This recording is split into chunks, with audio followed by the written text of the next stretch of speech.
What's up, guys? It's your boy Hokage here. We're here for this AFC World Cup qualifying reaction. We had the next bunch of games today and a lot of surprising results, guys.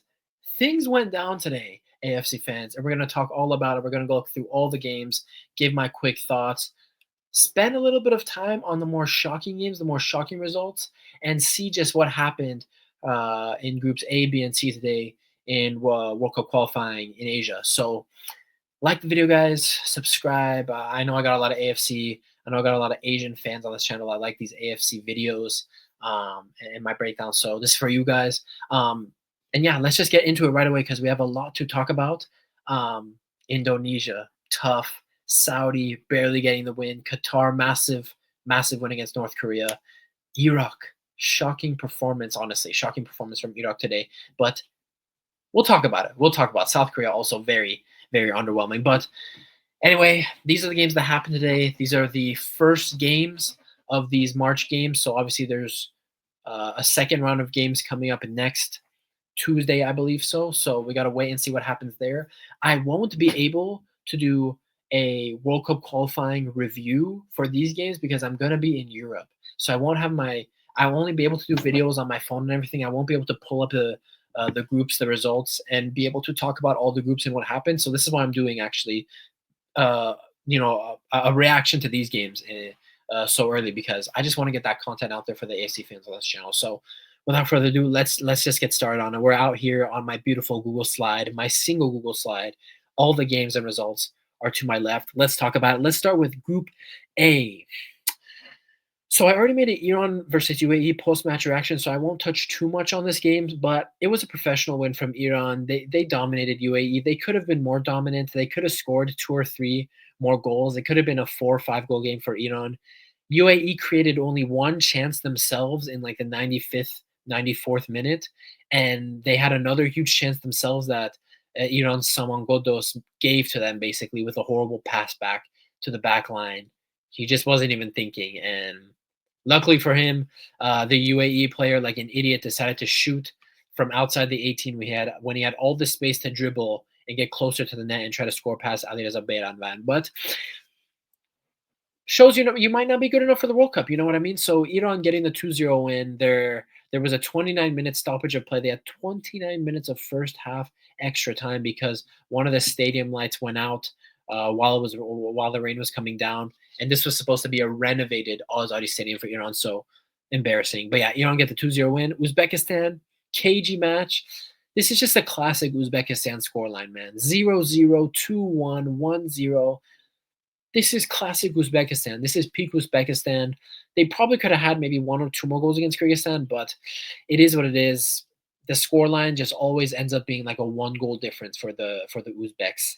That's just how they do things, man. They're not a high scoring team, but man, they make the game hard for you, and it's tough to score against them. And they get the win, a big win against Kyrgyzstan. This was a big one for them because they're trying to get that automatic qualification to the World Cup.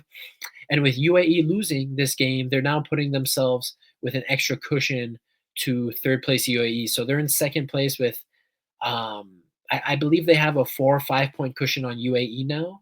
But obviously Uzbekistan play Iran next away from home. So if UAE come away with a win in their next game and Uzbekistan lose to Iran, that points gap shrinks again, and Uzbekistan is in a little bit of pressure going into the last 2 games of the World Cup qualifying stage, so round 3 qualifying stage. So good win for Uzbekistan, putting some distance between them and the playoff spots with UAE and Qatar in third and fourth place right now.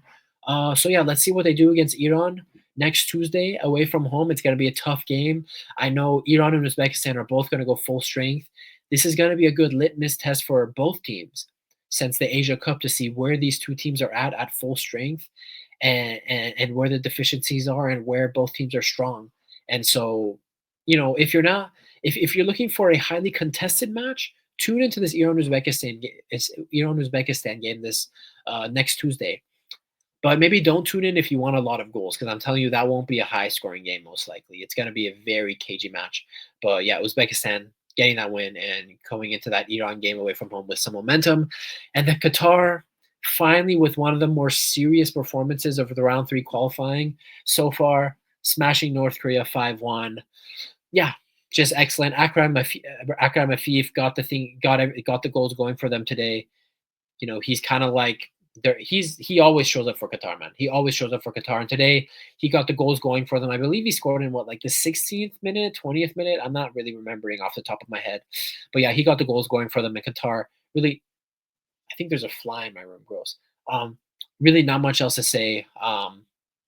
Domination. Yes, North Korea get a goal, but it doesn't really matter. And these 5 goals for Qatar is actually good for them to bring their goal difference up because they were really down and dumps on their goal difference. They were at like minus, what were they at? Like minus 10, minus 11, but now they're up to minus 4, I believe, minus 4 goal difference. So my memory is jogging me right now. You guys, it's been a long day. But yeah, Qatar getting that good professional 5-1 win. Finally looking like somewhat of a serious team. But take it with a pinch of salt, guys. It's North freaking Korea. They're bums. North Korea are bums. And Kim Jong Un, again, I'm not afraid of you, bro. Come at me. Come at me. What you gonna do, Kim Jong Un? What you gonna do when the Puya Rasuli comes for you? Anyway, Group A ends like that, and I think the group still stands as it did before these games. Iran is in second. Iran is in first. Uzbekistan is in second. UAE in third. Qatar in fourth. Kyrgyzstan in fifth, and North Korea in dead freaking last. So, yeah, some good results here, but pretty straightforward at the end of the day. Let's go to Group B, where we had some interesting performances. So, South Korea at home to Oman. So, first of all, the pitch conditions were awful. The pitch conditions just were not good. But this South Korea team, I did not expect such a flat performance from them. I didn't. I didn't expect them to be so timid. I didn't expect them to be so shy, so gun shy, so disorganized, not looking like a team out there. And that translated to 2 lost points to Oman at home and a draw. So they get a draw, they lose 2 points out. Oman takes 2 points away from them, and all of a sudden their lead at the top of the table isn't so comfortable, especially if they're in bad form like this. Their lead isn't too comfortable now. Kangin Lee did go off injured, so hopefully it's not a bad injury for Kangin Lee. He came out of this game. He's obviously one of their best players alongside Heung-min Son, Hwang Yi-chan, and all those dudes. But yeah, South Korea, not good. Not good today. Now, I'm not going to be reactionary and say, oh, South Korea are ass. South Korea aren't going to do anything. They're barely going to qualify for the World Cup. I'm not going to do that because they were looking strong in the other round 3 games. So maybe this was just an off game. Maybe the players were tired because you have to remember, guys, the players who play in the AFC, they're like the players who play in North America and South America. Dude, they travel a lot just to get out here with their national teams and play these games. So I'm going to chalk this performance down to tiredness, one off. But if South Korea comes into their second game and lose points again and have a crap performance, I'm going to have to talk a little more about that and speculate as to why that is. But I won't be overreactionary on South Korea here. I'll give them a pass. They're obviously going to go to the World Cup. But let's see how they perform in the second game. Next game in Group B, Iraq versus Kuwait. This was shocking. Now, obviously, scoreline is 2-2, but believe it or not, if you didn't see the result of the game live or what was happening, Iraq was down 2-0 at one point in this game. Now, yes, they came back at home 2-2. They get a point out of it. But what doesn't help them is on a day that South Korea draw, they draw as well. This was the perfect opportunity for Iraq to get the win and catch up to South Korea and battle for and be in real contention for first place. But they bottle it. They mess up their opportunity and they draw the game 2-2. And Kuwait deserved to be 2-0 up. They deserved to be 2-0 up, but they kind of laid off the gas a little. They thought they would stroll with they thought they would just stroll away from the game with a 2-0 win and 3 points. But Iraq fought back. They didn't give up, and they got the tools back, and they salvaged 1 point to put themselves on 12 points in the group. But they slip up. This was a missed opportunity to capitalize on South Korea's horrible performance today. And to capitalize, not to add further to that on Iraq, Jordan in the other game, another 3 goals for them, just another high-scoring game for Jordan, beating Palestine 3-1. And now all of a sudden, Jordan is also on 12 points, but they're above of Iraq on goal difference. So all of a sudden, Jordan is in second place and in position to go and automatically qualify for the 2026 World Cup. So obviously, there's 3 games left. It's very close at the top of Group B. It's very, very close. But going into these next games, man, Iraq and South Korea are going in with not too much confidence, and Jordan are going in with a lot of confidence. And Jordan has been playing with this confidence and attack since the Asia Cup, since they burst into the scene on the Asia Cup, scoring so many goals and being such an exciting team to watch. So yeah, I'm not going to make any calls here. I'm not going to say, oh, I favor Jordan to finish second in the group and automatically qualify. There's 3 games left. 3 games might not seem like a lot, but when we're in the World Cup qualifying, when we're in AFC World Cup qualifying, to be more specific, where things are super wild, 3 games is a lot. 3 games is 9 points that you can win, but it's also 9 points that you can lose. So if I'm a South Korean, I'm disappointed. I'm frustrated. This could have been a good day to put some space between you guys and Iraq. If I'm Iraqi, I'm the most frustrated out of everyone in Group B because this is a perfect time to capitalize on South Korea's bad performance. And yeah, Jordan did what Iraq should have done: put the goals in the back of the net, put the balls in the back of the net, and come away with an impressive victory. So Iraq didn't do that. They paid the price. And yeah, we go into those second round of games next Tuesday, and let's see what happens. But bro, Jordan, they could come away in first place all of a sudden at the end of Tuesday, and all of a sudden Iraq can be confidently third. It's interesting. All of a sudden, this can be a very much a 3-horse race for the top 2 positions for automatic qualification. So we're gonna see what happens. I'm not gonna make any calls, but Group B, top of Group B, it's getting very dicey. It's getting very, very dicey. Let's go on to Group C, last group we're gonna talk about today, and disappointing. Let's start with the first game. Actually, let's start with Japan.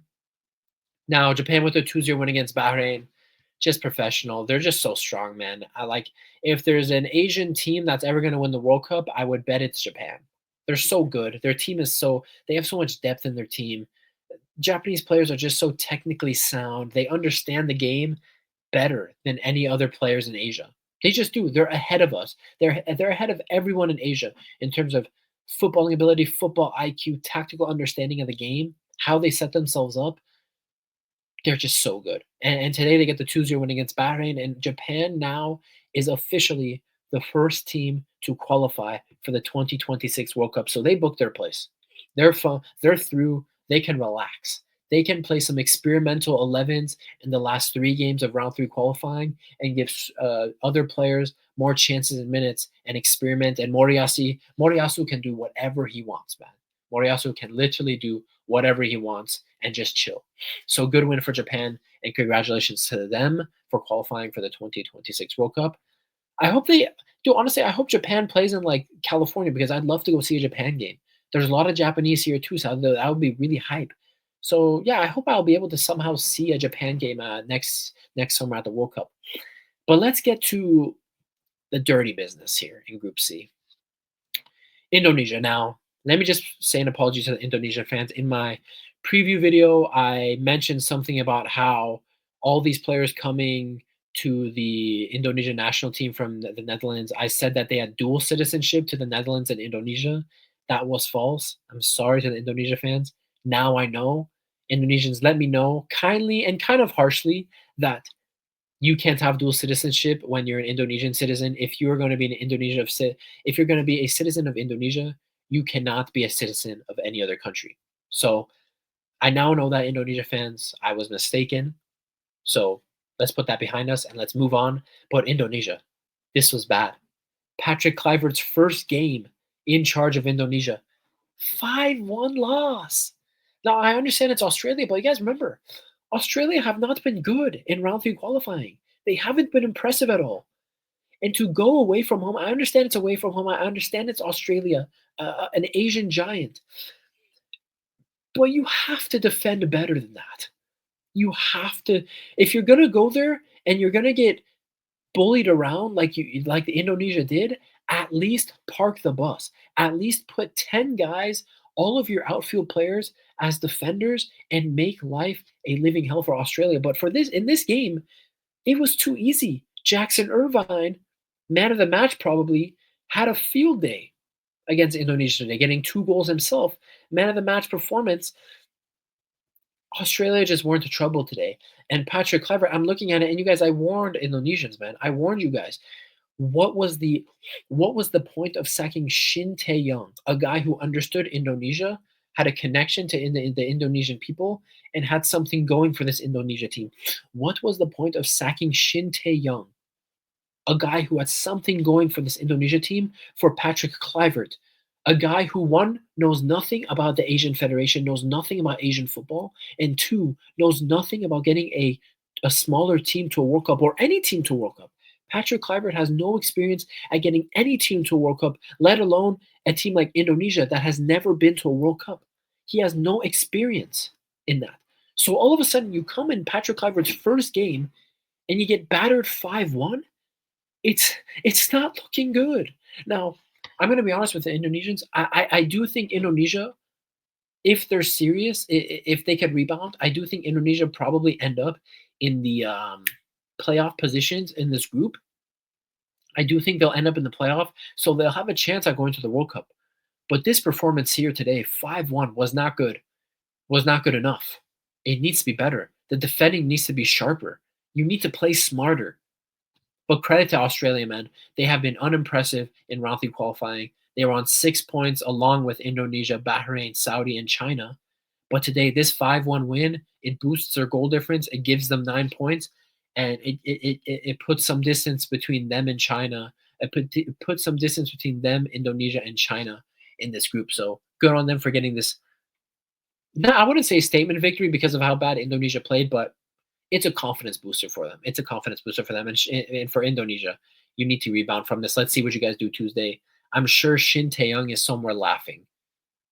I'm sure he's somewhere laughing because he was sacked for this. Embarrassing, honestly. And honestly, Indonesia, I'm not hating on you guys. I want to see you guys do well. I want to see you guys at the World Cup. But it's not looking like this Patrick Kluivert thing is going to work. But I'm not going to speak too early. I'm not going to be too overreactionary. Let's wait and see what happens. And finally, the last game, Saudi Arabia versus China. Again, Saudi wins. Good on them for winning at home.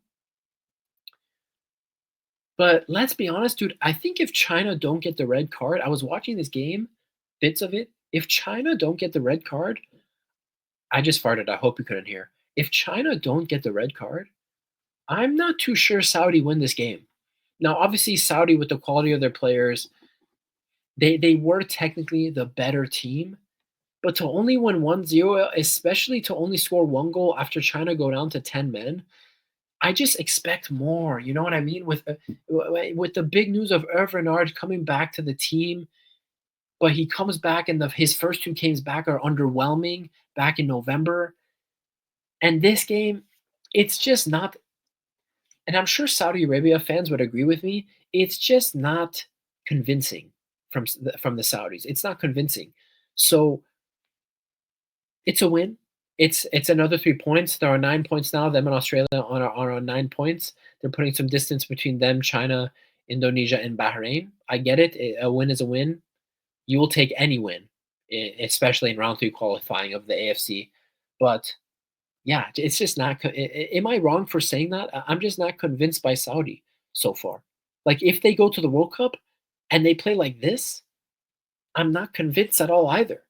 Like I wouldn't think they'd have a strong World Cup, but let's wait and see what happens. Maybe they have a turn in form. But honestly, I have more faith in Australia picking up and kicking on and getting more and more wins in their last 3 games than I do in Saudi. Like I wouldn't be surprised if Saudi on Tuesday drop a stinker performance and lose or draw. I wouldn't be surprised. So we're gonna have to wait and see what happens there on Tuesday. But yeah, I would say out of all 3 groups, the most interesting. Group A is pretty straightforward. I kind of talked about how Group A is kind of looking like it's going to be a straightforward group in the preview to these games, this round of qualifying. But yeah, interesting stuff happening in Group B and C. South Korea and Iraq faltering, Jordan taking advantage. Japan qualifying for the World Cup, Australia coming back with a serious win, 5-1, and Indonesia and Saudi Arabia just looking unconvincing in my opinion. So, yeah, a lot happened today. We still got the games to go on Tuesday. Good luck to your teams. It's the wild, wild west. I said it, guys. It's the wild, wild west out here in AFC World Cup qualifying. So yeah, good luck to your teams, and yeah, I'll try to do a reaction video from my iPhone after those games on Tuesday. My head hurts. That's why I just shook it like that. I'll try to do a reaction video from my iPhone and post it for you guys after those Tuesday games. But yeah, good luck to your teams. It's been your boy Hokage Pui. That's all I wanted to say. And I'll see you guys next one. Like, subscribe, and peace.